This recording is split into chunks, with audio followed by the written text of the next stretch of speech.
tenho pensado sobre, assim, hoje, contemporaneamente, como tem sido apropriado a antropofagia. E, de novo, vemos na música popular. Muitos músicos populares têm citado a antropofagia como um procedimento, como uma teoria que apoia o tipo de música que eles fazem. Pedro Luiz e a Parede tem o astronauta Tupi, Lenine com o falante canibal, a Fernanda Abreu tem uma canção chamada Canibal Urbano.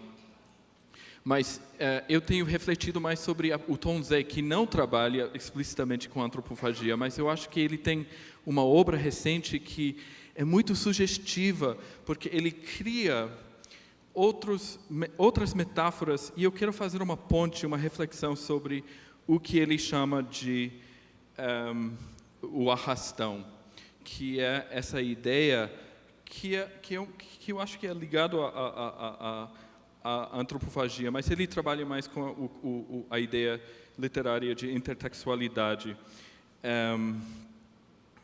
em que ele, deixa eu ver aqui, em que ele assim, sugere, né, não existem fontes nem originalidade absoluta do autor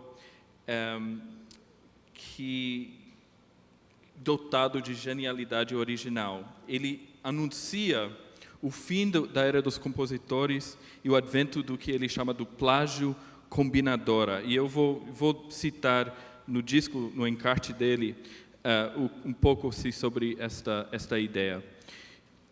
Esta estética do arrastão, citando, reutiliza a sinfonia cotidiana do lixo civilizado, orquestrada por instrumentos convencionais ou não, brinquedos, carros, apitos, serras, orquestra de hertz, ruídos das ruas, junto com um alfabeto sonoro de emoções contidas nas canções e símbolos musicais que marcaram a cada passo nossa vida afetiva.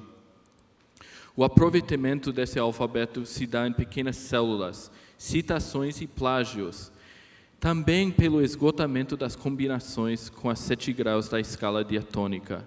Esta prática desencadeia sobre o universo da música tradicional uma estética de plágio, uma estética do arrastão. E eu acho que é interessante essa metáfora, porque remete ao arrastão, os distúrbios, né, famosas na praia do Rio de Janeiro, nos anos, eu acho que foi no verão de 93, que envolvia, né, grupos de jovens da periferia, sobretudo, em geral, negros, que acionavam, trabalhavam em grupos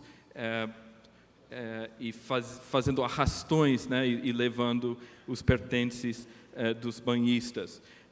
E que foi muito vilificado, denunciado naquela época, ligado à cultura funk. E Tom Zé resgata isso, né, um pouco como o Oswald de Andrade resgatou a figura do canibal. E ele, ao propor o arrastão, uma coisa interessante que ele também propõe uma figura que não é mais o canibal, o antropófago, é o que ele chama de androide. E eu vou citar, assim, porque isso acho que é talvez o mais importante, citando Tom Zé. O terceiro mundo tem uma crescente população. A maioria se transforma em uma espécie de androide, quase sempre analfabeto e com escassa especialização para o trabalho. Isso acontece aqui nas favelas do Rio, São Paulo e do Nordeste do país. E em toda a periferia da civilização. Esses androides são mais baratos que o robô operário fabricado em Alemanha e Japão, mas revelam, essa aqui é a parte mais interessante, revelam alguns defeitos inatos. E estes defeitos são o quê? Criar a possibilidade de criar, pensar, dançar e sonhar. São defeitos muito perigosos para o patrão primeiro mundo. Aos olhos dele, nós, quando praticamos essas coisas por aqui, somos androides com defeito de fabricação. E aí ele termina: pensar sempre será uma afronta.